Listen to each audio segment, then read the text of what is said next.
अस्सलाम वालेकुम, आप देख रही हैं प्रोग्राम अक्स बरक्स। मैं हूं आपके साथ शुमाइल अर्शद। नाज़रीन, पाकिस्तान तहरीक इंसाफ 5 अगस्त को तहरीक शुरू करने जा रही है, लेकिन तहरीक से कबल कोई मोमेंटम नजर नहीं आ रहा है, जिसकी तस्दीक बानी तहरीक इंसाफ इमरान खान ने खुद भी कर दी है।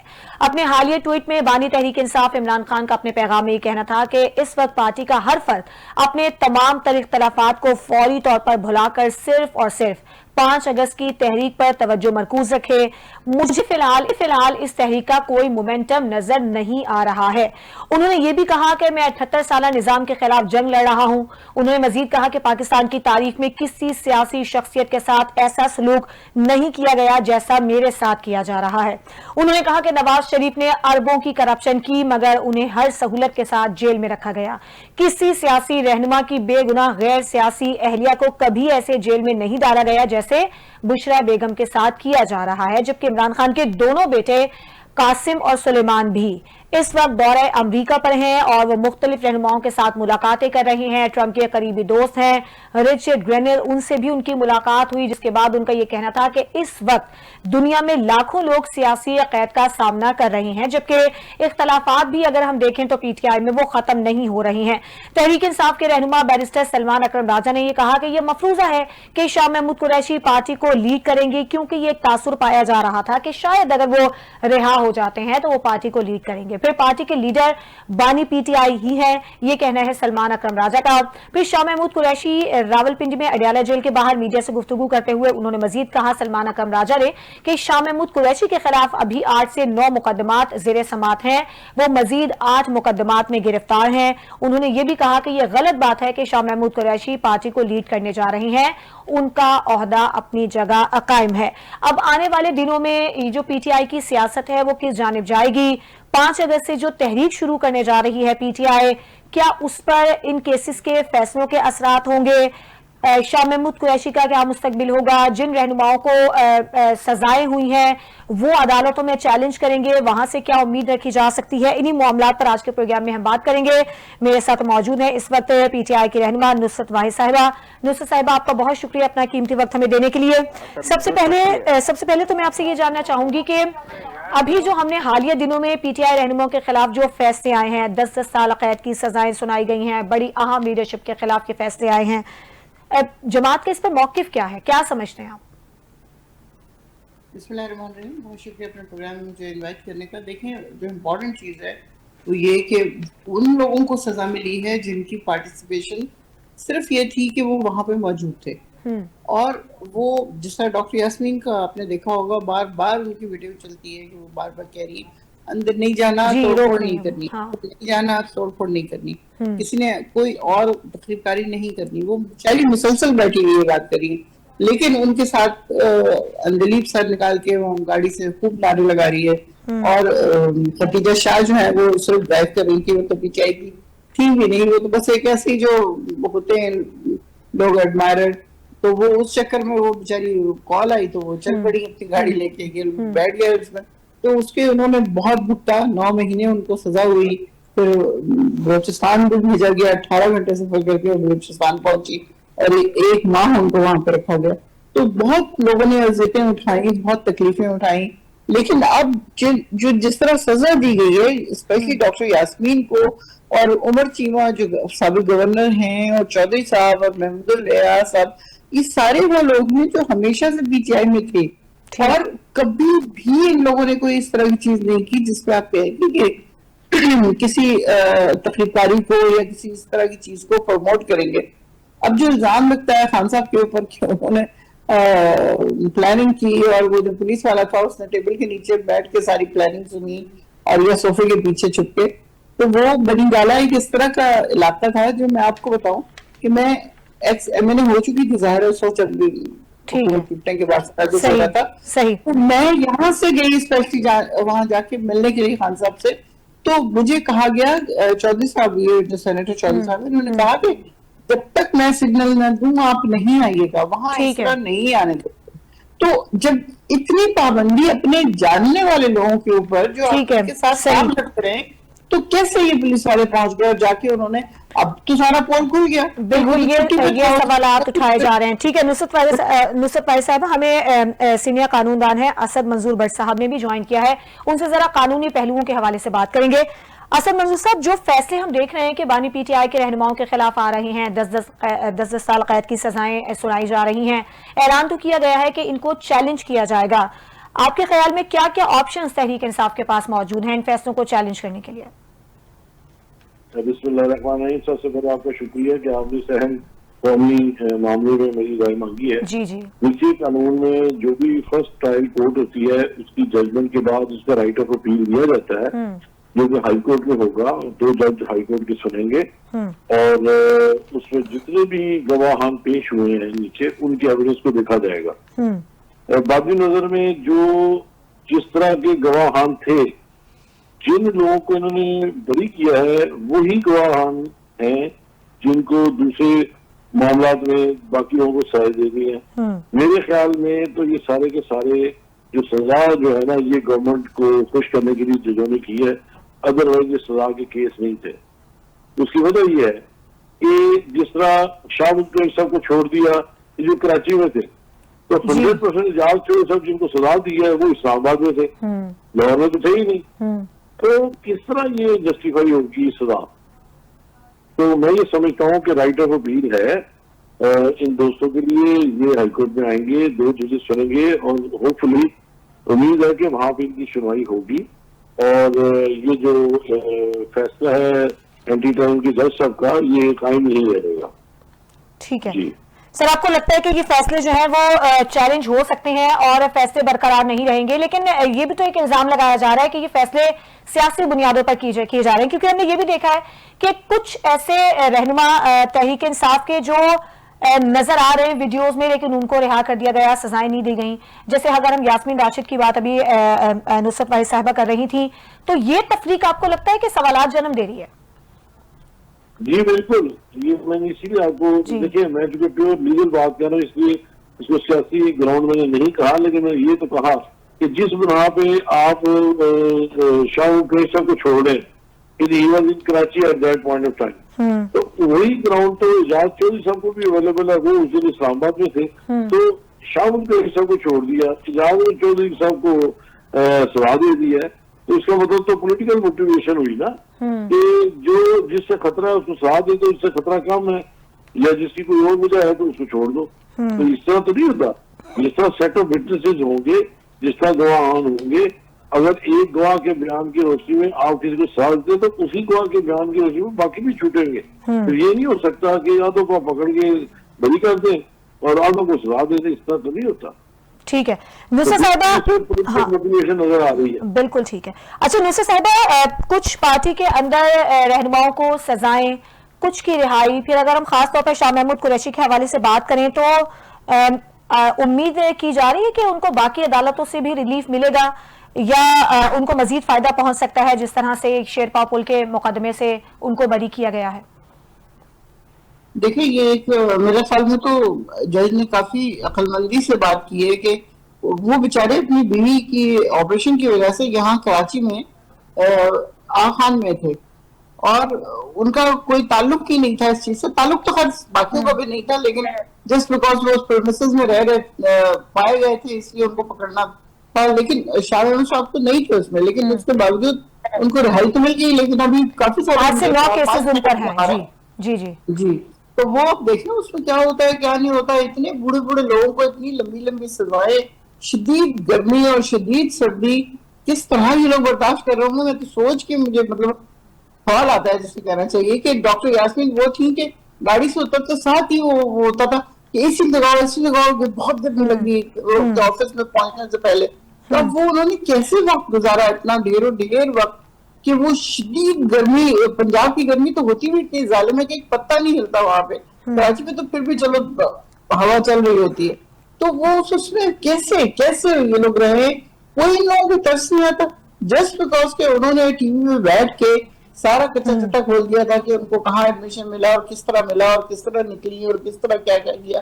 वो इतना उनको बुरा लगा कि हालांकि उनके वाले साहब हार चुके थे, इनसे। और मशहूर ये है कि लाहौर की आधी पॉपुलेशन डॉक्टर यास्मीन के हाथों पैदा हुई है, ठीक है, तो वो गरीबों का इतना ज्यादा करती थी और इस तरह इन लोगों के साथ सलूक हो रहा है। तो ये मुझे तो समझ नहीं आती कौन लोग हैं, इनको अल्लाह का कोई नहीं पता कि मरने के बाद कब्र में जाने वाला जो हिसाब किताब होगा वो क्या करेंगे उसका। ठीक है।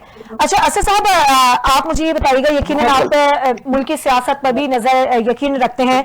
हम देख रहे हैं कि पार्टी के अंदर, तहरीक इंसाफ के अंदर कुछ इख्तलाफात, या चले आप इख्तलाफ राय कह लें, अब जिस तरह के फैसले आ रहे हैं कि कुछ रहनुमाओं को सजाएं, कुछ की रिहाई, जो अदालतें फैसले दे रही हैं, जो इख्तलाफात हैं आपको पार्टी के अंदर कुछ बढ़ते हुए नजर आते हैं? क्या इस तरह से कुछ सूरत हाल है आपके ख्याल में? देखिए, ये जरा दोबारा आखिरी दफा आपने जो बोला वो क्या था? सर मैं आपसे ये जानना चाह रही हूँ कि जिस तरह के फैसले दिए जा रहे हैं, जो फैसले सामने आ रहे हैं, कुछ रहनुमाओं को रिहा कर दिया गया, कुछ को सजाएं दे दी गई, पहले ही पार्टी के अंदर इख्तलाफात हैं, तो क्या ये इख्तलाफात मजीद गहरे हो सकते हैं? देखिए, बात ये है कि ये तो पार्टी का इंटरनल मामला है, इसमें हमको कोई राय दे नहीं पाएंगे। लेकिन जो विधान नजर आ रहा है कि जब पार्टी आजमाइश में होती है, उसके बरकत में जब हुकूमती रियासती जो मामला तो सख्ती के आते हैं, तो पार्टियों में डिवीजन तो आती है। हाँ जी। कुछ का कोई राय होती है, कुछ की कोई राय होती है। तो ये तो नॉर्मल बात है कि इस तरह की आजमाइश के दौर में जो स्टैंड कर जाएंगे वो पार्टी को ले जाके निकल जाएंगे, जो दरमियान में से प्रेशर सस्टेन नहीं कर सके कोई और ग्रुप बना लेंगे। तो ये तो होता है। ठीक है। नुसरत साहब, आप क्या समझती हैं 5 अगस्त से जो एक बड़ी तहरीक का भी ऐलान किया गया है पाकिस्तान तहरीक इंसाफ की जानिब से, फिर मौजूदा हालात में जिस तरह के फैसले आ रहे हैं, 8 अगस्त तक मजीद फैसले आने की उम्मीद भी है, तो जो मोमेंटम, खुद बानी पीटीआई ने एक ट्वीट किया है, उनका ये कहना है कि वो मोमेंटम नजर नहीं आ रहा है, इख्तलाफात को भुलाएं, इस बात पर फोकस करें। तो आपको लगता है कि ये तहरीक मुतासिर हो सकती है, या पार्टी क्या तैयारियां कर रही है इस मसले से निकलने के लिए? देखिए, जो इम्पोर्टेंट चीज है ना वो ये है, ये बात हम हजारों दफा कह चुके हैं कि चूंकि लीडर अंदर है और वो लोग जिनको टिकट मिले थे उनमें से आधे से ज्यादा को तो खान साहब जानते भी नहीं है। जाहिर है, जिस तरह ये जो प्रेजेंट चेयरमैन है, इन्होंने जिस तरह लोगों को दिए टिकट और बाकी लोगों ने, तो ये तो खुद कल के आए हुए थे, ये तो सारे बांस और डंडे हैं इनको क्या पता पीटीआई क्या है। इतने बड़े बड़े ओहदे मिल गए, इतनी बड़ी बड़ी सीटें मिल गई, असेंबली में पहुंच गए जहाँ पे तनख्वाहें इतनी ज्यादा हो गई, फैसिलिटीज इतनी ज्यादा हो गई, वो सब कुछ मिल गया। उसके बाद इनको अब क्या चाहिए? ये किसी उससे तो नहीं आए थे, कोई इनका नजरिया थोड़ी था। ये तो एक वो चल रही थी लहर खान साहब की, जो अभी तक चल रही है अल्हम्दुलिल्लाह। तो उसमें ये सारे के सारे आ गए और किस तरह इनको इनकलकेट किया गया खान साहब के कान भर भर के, ये बहुत अच्छा है, ये बहुत अच्छा है, इसने मेरे साथ इतना काम किया है, इसने क्या आप इसको ले लें, ये बहुत अच्छा साबित होगा। लेकिन वक्त प्रूफ कर रहा है कि जो अभी पहुंचे हैं, जो अभी आए हैं, और आते साथ ही वो बांस और डंडे, जिन्हें इतने बड़े बड़े ओहदे और पैसे और पोस्ट और पता नहीं क्या क्या कुछ मिल गया, तो उसके बाद वो क्यों करेंगे कोई भी चीज? तो नुसरत साहब, समझते हैं यही है जिनकी वजह से पार्टी को नुकसान पहुंचा है, और 2 साल बाद भी बानी पीटीआई की रिहाई के लिए कोई जामे प्लान नहीं तरतीब दिया जा सका, रास्ता नहीं निकाला जा सका। 26 नवंबर को जो कुछ हुआ, हेलो जी जी जी नुसरत साहब, 26 नवंबर को जो कुछ हुआ उसकी एफआईआर तक ये लोग दर्ज नहीं करते। फिर खान साहब ने कल बताया है कि मुझे जिस तरह की ये लोग पानी देते हैं वजू के लिए, उसमें रेत मिली भी होती है। अब मुझे बताइए, ये यजीद है कि मुसलमान है? ये कौन लोग हैं? पर यजीद भी मुसलमान ही था, लेकिन वजू के लिए आप पानी इतना बुरा दे रहे हैं उस आदमी को जिसका कोई किसी चीज में कोई कसूर नहीं है। ये पूरा मुल्क लूट के लेके चले गए, वो अपनी बाहर की सारी जायदादें लाके यहाँ पे उसने अपने मुल्क में लगाई, चाहे वो शौकत खाना में, चाहे कोई और चीज है। सारा पैसा उसने अपना जो कमाया था वो सब यहाँ पे लगा दिया, और अभी भी उसकी जो वसीयत है वो यही है कि बनी गाला और जमान पाक मेरे मरने के बाद सारा शौकत खाना में जाएगा। तो सवाल यहाँ ये पैदा हो रहा है, जिस तरह हाँ क़यादत के हवाले से जिस तरह से आपने खुद गुफ्तगू की है कि इन्हीं रहनुमाओं ने नुकसान पहुंचाया है पार्टी को, तो फिर किस पर भरोसा किया जाए?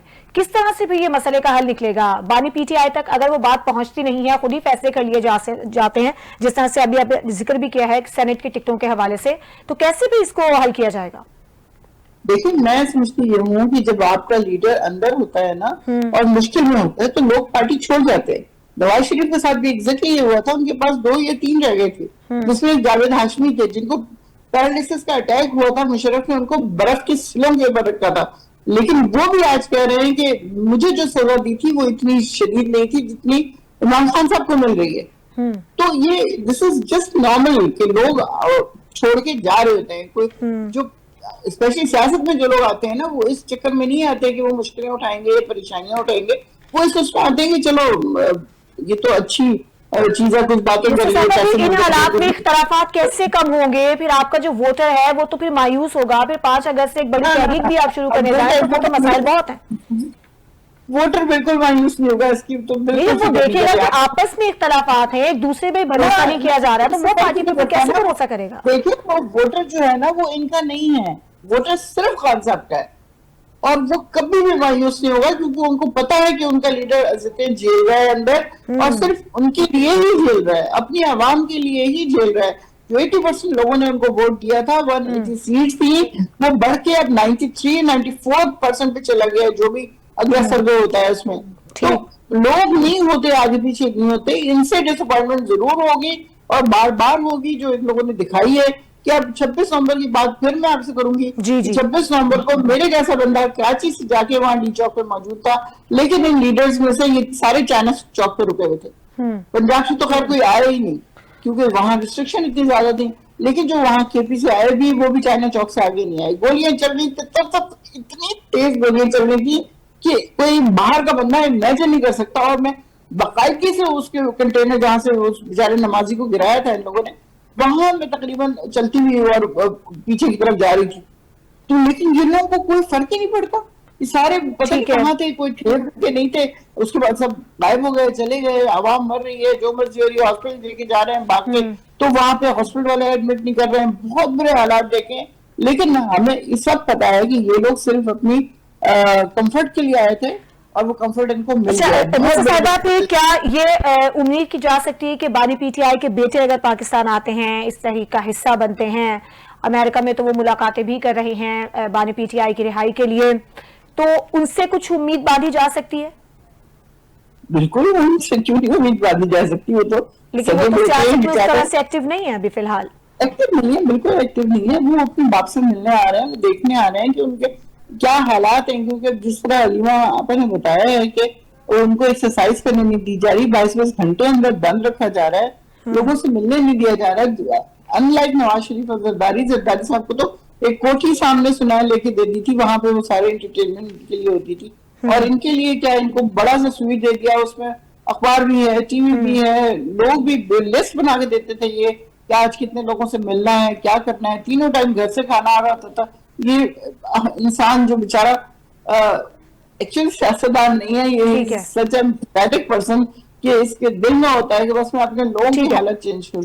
नुसरत साहिबा, वो बानी पीटीआई की जानिब से जो ये पैगाम दिया गया है कि वो मोमेंटम नजर नहीं आ रहा है जिस तरह का होना चाहिए था, तो उनके इस पैगाम को पार्टी किस तरह से ले रही है, मोमेंटम को किस तरह से तेज किया जाएगा, क्या हिकमत अमली बना रखी है, किस किस तरह से एहतजाज किया जाएगा, किन किन शहरों में होगा, क्या तरीका कार होगा, इस हवाले से जरा हमें बताइएगा। देखिए, मैं आपको बताऊं कि इस वक्त भी अगर मोमेंटम की बात हो रही है ना, तो जुनैद अकबर जो है वो वहां पे केपी में लगे हुए हैं, अपना काम कर रहे हैं। अहमद खान न्याजी जो है वो अब केपी में है, इधर आलिया हमजा है और फारूक मियां फारूक है लाहौर में, ये लोग कर रहे हैं, और लोगों को वो किया जा रहा है, प्रीचिंग की जा रही है कि भाई आपने निकलना है आपका, और लोग अब जो है ना उनके अंदर से डर खत्म हो गया है। मैं खुद इस तरह की वीडियोस देखी है जिसमें गोली लगी हुई है उसको और वो बिस्तर में पड़ा है, वो कह रहा है कि खान साहब दोबारा बुलाएंगे तो मैं दोबारा जाऊंगा। तो सिर्फ एक बंदा नहीं है, कितने हैं बाप। हाँ, लेकिन नुसरत साहिबा, नाकिदीन ये सवाल उठाते हैं कि अभी तक तो पीटीआई उस तरह की कोई बड़ी तहरीक चला नहीं सकी बानी पीटीआई के लिए, उनकी रिहाई के लिए, तो अभी ऐसा कौन सा तीर मार लेंगे? ये सवाल तो सामने आ रहा है ना। तीर मारे या ना मारे, लेकिन ये कि काम हो रहा है, लिटरली काम हो रहा है। जैसे कराची का और सिंध का मैं आपको बताऊं कि आज यहाँ पे अमजद खान न्याजी आए हैं जो हमारे डिप्टी स्पीकर भी होते थे, ठीक है, तो वो उनके साथ जैसे मुलाकात है उसमें वो बताएंगे क्या करना है क्या नहीं करना, लेकिन उसके बावजूद हलीमा अब्दुल शेख जो है पूरे सिंध में रोजाना किसी एक शहर में कर रहे होते हैं। कराची से उन्होंने शुरू किया और लेके वो रैली रोज निकले हुए होते हैं, रोजाना निकले हुए होते हैं। आलमगीर को पता नहीं कहाँ इन लोगों ने गायब कर दिया, आलमगीर खान जो था हमारा, अल्लाह जाने वो कहाँ गायब है, क्या हुआ उसके साथ। फिर इस तरह का थ्रेट जब होता है ना, हमारी एक खातून को भी गिरफ्तार किया था, हुमा प्राचा नाम है उसका, जी, उसको भी गिरफ्तार किया था। ठीक है। तो इस वजह से लोग थोड़ा सा हेजिटेंट होते हैं कि खुदा ना खासा गिरफ्तारी होती है, क्योंकि गिरफ्तारी नॉर्मल गिरफ्तारी नहीं होती आजकल, उस तरह की नहीं होती कि आपको जेल के कमरे में ले जाके डाल दिया। यहाँ तो बहुत ज्यादा मारकुटाई होती है, पता नहीं क्या क्या कुछ होता है। तो इस वजह से लोग थोड़े से वो होते हैं, लेकिन उसके बावजूद लोग निकल रहे हैं, इतनी बड़ी बड़ी तादाद में निकल रहे हैं। कराची में ही मैं देख देख के हैरान होती रहती हूँ कि इतना भी उनके अंदर जज्बा है कि वो बस चाहते हैं किसी तरह खान साहब बाहर आ जाए, और हर इलाके में लोग कर रहे हैं। ऐसी बात नहीं है कि वो वाली चीज नहीं है और डिसअपॉइंटमेंट होगी, नहीं होगी, बिल्कुल नहीं होगी। मेरा नहीं ख्याल कि कोई इस तरह की चीज होगी, लोग निकलेंगे जरूर। साहिबा, आपके ख्याल में जो अभी जो केसेस के फैसले आ रहे हैं, जिस तरह से सजाएं हो रही हैं, तो यकीनन फिर ये रहनुमा जिनके खिलाफ सजाएं हुई हैं, जिनको सजाएं सुनाई गई हैं, वो यकीनन अपीलों में जाएंगे, वो तो उस तरफ मसरूफ हो जाएंगे। तो कुछ ना कुछ असर तो आपको लगता है कि इस तहरीक पर पड़ सकता है? वो तो अदालतों के चक्कर काटेंगे, वहां अपीलें करेंगे, अपनी रिहाई की दरखास्तें देंगे, तो क्या कुछ असर पड़ेगा इस पर, तहरीक पर? तहरीक पर वकीलों की बात आप करेंगे ना, तो सारे वकील सिर्फ वकीलों की बात नहीं कर रही मैं, रहनुमाओं की बात कर रही हूँ। जिन रहनुमाओं को सजाएं हुई, यकीनन वो अपीलों में जाएंगे, अदालतों में जाएंगे, तो वो उनका फोकस कुछ अगर उनको सजाएं हो चुकी हैं तो वो तो वैसे भी जेल के अंदर ही होंगे ना। हाँ, वो तो वहीं से जा रहे होंगे जहाँ पे भी जाना है। तो वो तो नॉर्मली तो उनमें से ज्यादातर लोग पहले से ही पड़ेगा ना तहरीक पर? नहीं पड़ेगा, मेरा नहीं ख्याल कि कोई असर पड़ेगा, क्योंकि जो हमारा कारकुन है ना वो बहुत ज्यादा जज्बाती है, उसको बिल्कुल किसी भी चीज से फर्क नहीं पड़ता सिवाय इसके कि वो खान साहब किसी तरह बस बाहर आए, और उनको कुछ नहीं चाहिए। बाकी लोग फिर ऑटोमेटिकली आ जाएंगे जब खान साहब को निकाल देंगे तो। ठीक है। और भारत पीटीआई के बेटे जो अमेरिका में मुलाकातें कर रहे हैं, अहम शख्सियात से मिल रहे हैं, ट्रंप के खुसूसी एलची से भी उनकी मुलाकात हुई है, अपना पैगाम उन्होंने पहुंचाया। फिर उस तरह से जो उनके एलची की जानिब से ट्वीट किया गया है कि सियासी मुकदमात से अब लोग तंग आ चुके हैं। वहां से कोई उम्मीद है पीटीआई को? देखिए, उम्मीद नहीं है, वो वहां पे जाके उनको बता रहे हैं कि यहाँ पे किस कदर इनह्यूमेन एटीट्यूड लोगों का है। जो लोग जेल में हैं उनको इंसानों की तरह ट्रीट नहीं किया जा रहा, क्योंकि सियासतदानों को इस तरह नहीं ट्रीट किया जाता। सियासतदानों की क्लासेस होती हैं, ए बी सी में जरा नीचे के लोग होते हैं, ट्रीट करने की अगर हम बात करते हैं तो जब तहरीक इंसाफ का दौरे हुकूमत था तब उनकी जानिब से यही इल्जामात लगाए जाते थे। राना सनाउल्लाह के साथ जो सलूक किया गया, मरियम नवाज शरीफ, उस वक्त ये इल्जाम लगता है। राना सनाउल्लाह को किसने अंदर किया था आपको पता है, मुझे पता है, मुझे उसका नाम लेने की जरूरत नहीं है। लेकिन बाकी लोगों के ऊपर जो जेल और कैद और फला हुआ था, उनके मुकदमे पहले से चल रहे थे। नवाज शरीफ को गिरफ्तार किया था और सब किया था तो पहले से सब कुछ चल रहा था, लेकिन उसके बावजूद इस तरह का सलूक नहीं था उनके साथ, किसी एक सियासतदान के साथ इस तरह का सलूक नहीं था। सिर्फ ज़ियाउल बहुत बुरा आदमी था जिसने उनको लोगों को कोड़े मारे थे, लेकिन उसके बाद कोई इस तरह की चीज नहीं हुई। मुशर्रफ ने भी जावेद, क्या नाम है उनका, पूरा भूल गए। ठीक है नुसरत भाई साहबा, आपका बहुत शुक्रिया, आपने हमें अपना कीमती वक्त दिया। जो पार्टी का मौकिफ है, जो पार्टी सोच रही है, आगे का जो प्लान है, उस हवाले से आपने हमें अपनी जो नुक्ता नज़र है वो हम तक पहुंचाया। बहुत शुक्रिया आपका। मुस्लिम लीग नून के रहनुमा रोहेल अजहर साहब ने भी हमें ज्वाइन किया है, उनसे बात करेंगे। रोहेल साहब, बहुत शुक्रिया आपका प्रोग्राम में ज्वाइन करने के लिए। बताइएगा क्या हुकूमत प्लान कर रही है, जिस तरह से पीटीआई के रहनुमाओं के खिलाफ फैसले आ रहे हैं, सियासत पर इसके क्या मजमूई तौर पर असरात पड़ते नजर आते हैं? अच्छा, आपका बहुत शुक्रिया। वैसे मैं एक पहले बड़ी बात सुन लीजिए, मैं सुन रहा था, अभी मैं ये सुन रहा था कि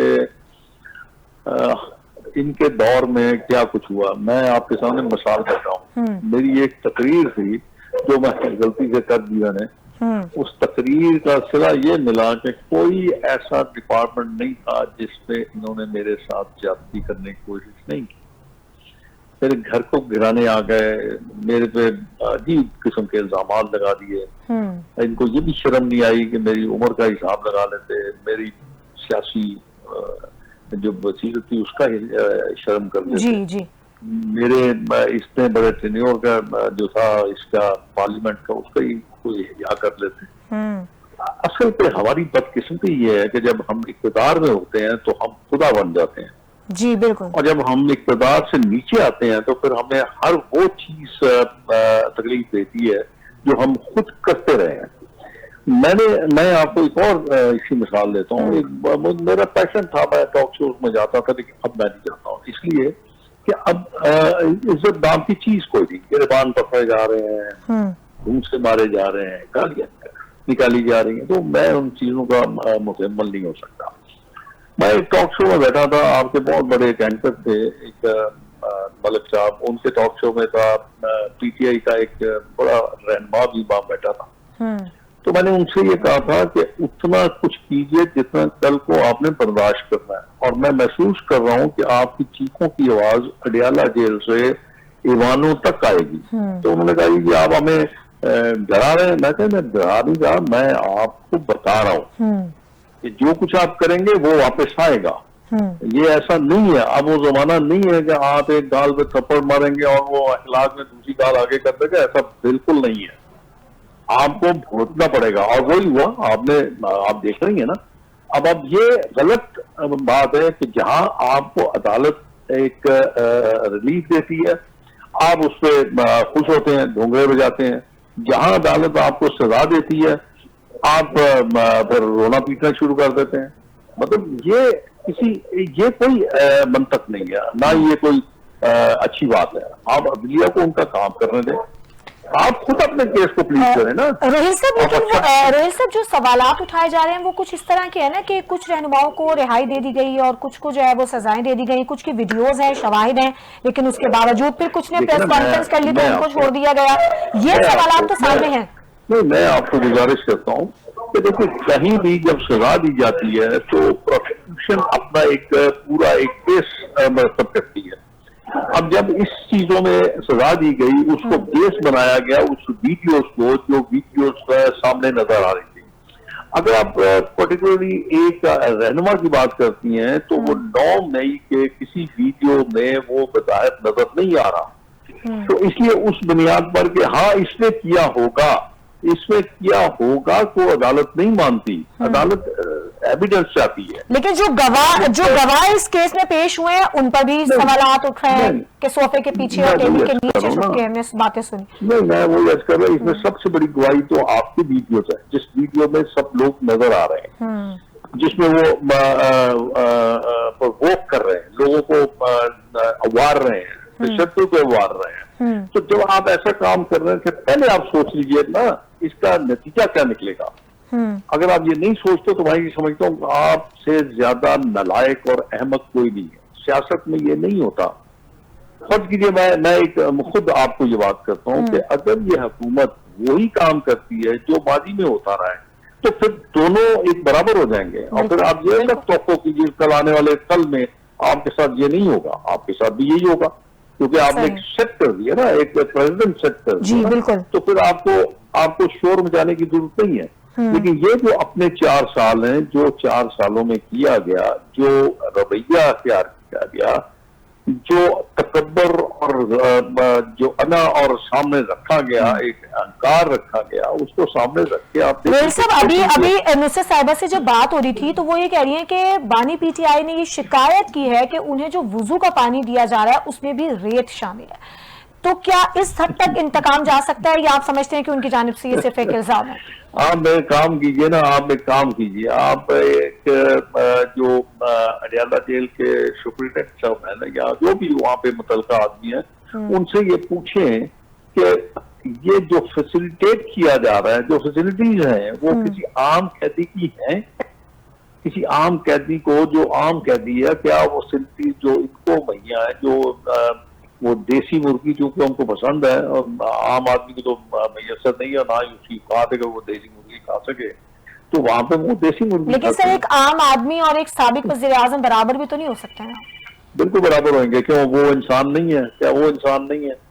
क्या बच्चे को ये, मैं इस बात से मैं आपकी इस मंतक से बिल्कुल एग्री नहीं करता। ठीक है। अगर वज़ीर आज़म है तो वज़ीर आज़म भी आम इंसान है ना, गोश्त पोस्ट का बना हुआ है। तो सर फिर आपने सर फिर अगर बराबर है तो फिर आपने वो सहूलियात क्यों दे रखी हैं जो बाकी कैदियों के लिए नहीं है? मैं वही तो आपको अर्ज कर रहा हूँ ना कि आप जरा ये समझने की कोशिश करें, इसलिए कि एक अखलाकी चीज होती है, अखलाकियात भी होती है कि ये शोर ना मचाएं, ये बात ना करें कि जी हमें खाना नहीं मिल रहा, हमें पानी नहीं मिल रहा, हमें सर अखलाकियात तो सबके लिए बराबर होनी चाहिए ना सर, फिर अखलाकियात तो सबके लिए एक जैसी होनी चाहिए। मैं तो वही अर्ज कर रहा हूँ ना कि तो ये शोर मचाएंगे बाहर निकल के, आप उस शोर को देखेंगे ना।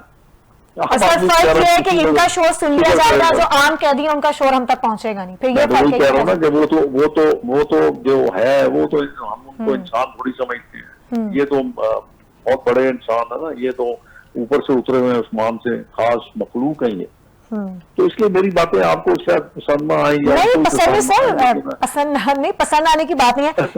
चले आप हमें ये बताएं कि शाह महमूद कुरैशी का भी आप क्या मुस्तकबिल देख रहे हैं, जिस तरह से इस शेरपा पुल में उनको रिहाई का कहा गया, बाकी केसेस में एक तासुर ये भी है कि शायद उनकी कोई डील हो गई है। देखिए एक सबसे आसान तरीका यही होता है, अगर एक केस में वो बरी हो गए हैं तो कह दीजिए डील हो गई है। हाँ जी। तो डील करने वाला कौन था, डील कराने वाला कौन था, किस तरह डील हो गई है, वो हम सबको पता है। हमारे नहीं ये हमारे में अखलाकी जुर्रत नहीं है। हम ये तो कहते थे डील हो गई है, लेकिन बताते नहीं किसके साथ हो गई है। अखलाकी जुर्रत पैदा कीजिए ना, आप बता दीजिए ताकि अभाम खत्म हो जाए, लोगों को पता चल जाए कि इन्होंने किसके साथ डील की है और किससे करवाई है और कहाँ बैठ के हुई है। अब आप मत कीजिए, मेरे साथ कोई आके डील करता है तो हम 2 बंदों को दरमियान होगी, तीसरे को कैसे खाब आ गई। हम यहाँ पे हमारे यहाँ इल्जाम लगाना और बात करना सबसे आसान है, ये नहीं समझते कि इसके नताइज क्या होंगे। ठीक है, अब देखिए मैं आपको एक गुजारिश कर दूं, अब पीटीआई का जो मुस्तकबिल है वो उनके अपने हाथ में है। अपना एटीट्यूड ठीक करें, अपने आप को सियासी धारे में लेके आए, आप अपने अहंकार को, अपने गुरूर को, अपने तकब्बर को साइड पर रखें। ये सियासत में नहीं चलता हजूर, सियासत में आपको नरम गोशा पैदा करना पड़ता है, आपको अपने दरवाजे खुले रखने पड़ते हैं, लोगों के साथ आपको इंटरेक्ट करना पड़ता है। यहाँ पे अजीब सी मंतक हुई है, मैं इस बारे में क्या सकता हूँ, मैं इसी बारे में यही कह सकता हूँ कि इनके हाथ में इनका अपना मुस्तकबिल, ये चाहे तो मुस्तकबिल बन सकता है। सर सीनियर सियासतदान मैं आपसे एक सवाल जरूर पूछना चाहूंगी कि अभी जो पीटीआई के मौजूदा हालात हैं, फिर जो फैसले आ रहे हैं, फिर तहरीक भी शुरू होनी है, आगे आपको क्या सूरत हाल बनती नजर आ रही है पाकिस्तान की, खास तौर पर अगर हम सियासत की बात करें? मैं तो इस हक में नहीं हूँ जी, और मैं इनको सजेस्ट ही कर सकता हूँ कि जिस किस्म के हालात हैं आपके मुल्क के, हाँ।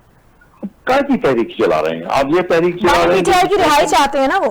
मैं वही मेरी सुन लेना, मेरी बात सुन ले आप क्या तहरीक चला रहे हैं कि इस मुल्क को मजबूत किया जाए, आप तहरीक चला रहे हैं कि इस मुल्क के गरीब को जो बेहाल है उनका हाल दुरुस्त किया जाए, आप क्या तहरीक चला रहे हैं कि इस मुल्क के जो इंस्टीट्यूशंस हैं वो कमजोर हैं उनको मजबूत किया जाए। तहरीक क्या चल रही है, तहरीक चल रही है बानी पीटीआई को रिहा किया जाए। क्या मैं एक सवाल छोटा सा पूछता हूँ कि हुकूमत के पास क्या ये इख्तियार है, जुडिशियल पावर है कि वो किसी को जाके जेल का दरवाजा खोल दें और कहें कि आप जाइए जी आपको हमने रिहा कर दिया? कैसे करेंगे आप? आपको हाई कोर्ट को जवाब देना है, आपने सुप्रीम कोर्ट में जवाब देना है, आपने सेशन कोर्ट में जवाब देना है। जिसने उसको कैद किया है वही अदालत उसको रिहा कर सकती है, गवर्नमेंट रिहा नहीं कर सकती। लेकिन सर वो तो यही समझते हैं ना, और बात भी यही है जो है तहरीक इंसान की बका ही बानी पीटीआई है। देखें बात समझने में और असूल में और कानून में बहुत फर्क होता है। आप समझ में, आपकी समझ से क्या होगा, आपकी समझ से केस खत्म नहीं हो जाएगा या केस और नया नहीं बन जाएगा। आपको अपने केस को प्लीड करना है कोर्ट ऑफ लॉ में। मैं तो वो पहले भी आपको कह चुका हूँ, जहां से आपको इंसाफ मिले बल्ले क्या बात है जी, अदालत एक कमाल है, जज साहब तो कमाल है। सर मीनार पाकिस्तान पर जलसे की इजाजत मांगी गई है, आपको लगता है कि इंतजामिया को ये इजाजत देनी चाहिए? अगर उनका ये कहना तो यही कि पूरा एहतजाज होगा, एहतजाज करेंगे, वापस चले जाएंगे, क्या समझते हैं इस पर? देखिए मैं अगर वहां पे मेरे इख्तियार में हो तो मैं जरूर उनको सर राय देना, चले इख्तियार में राय तो देना। मैं ये सुन लीजिए, मेरी बात आप सुनते नहीं है ना आप, ये सबसे बड़ी यही मुसीबत है। मैं ये अर्ज कर रहा हूँ कि अगर मेरे इख्तियार में हो तो मैं उनको जरूर इजाजत दूं, जो सांप निकालना है आप जाके निकाल लें। ठीक है, बिल्कुल। मैंने आज तक उस ग्राउंड को, मीनार पाकिस्तान को भरते हुए नहीं देखा। बस ये ज़हन में रखें, बड़े से बड़ा लीडर, सबसे बड़ा लीडर तो हमारा जो सियासी तौर पर जिसको मैं कहता हूँ कद वाला लीडर, वो तो जुल्फ़िकार अली भुट्टो साहब थे ना। मैं कायद आज़म साहब की बात नहीं करता, उनका तो बिल्कुल डिफरेंट है ना, उनकी शख्सियत डिफरेंट है, उनका बात ही डिफरेंट है, वो तो है ही नहीं है। ठीक है। लेकिन ये आप ध्यान में रखें कि मैंने आपको अर्ज किया कि मेरे बस में हो तो मैं इनको कहूं चाहिए जाके आपने जो सांप निकालना निकाल दीजिए। ठीक है, चले अब ये सर हम देखेंगे 5 अगस्त को कौन सा सांप निकलता है या नहीं निकलता। बहुत शुक्रिया आपका, हमें आपने अपना कीमती वक्त दिया। और देखेंगे, अब वाकई देखना पड़ेगा कि 5 अगस्त को जो तहरीक इंसाफ के दावे हैं वो हकीकत साबित होते हैं या जो हुक्म है कि अब उस तरह से जान इस तहरीक में नहीं रही है जिस तरह से पहले हमने देखा है कि पीटीआई के कारकुनान जलसों में आते थे, तहरीकों में शामिल होते थे, कंटेनर की सियासत जब होती थी तो वो साथ साथ होते थे, लेकिन अब वो सूरत हाल नहीं है। आज के प्रोग्राम से इजाजत दीजिए, अल्लाह हाफिज।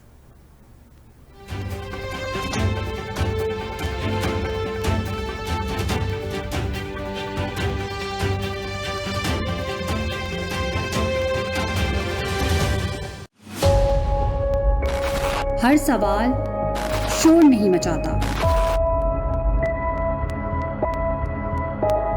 कुछ खामोशी में सरगोशी करते हैं,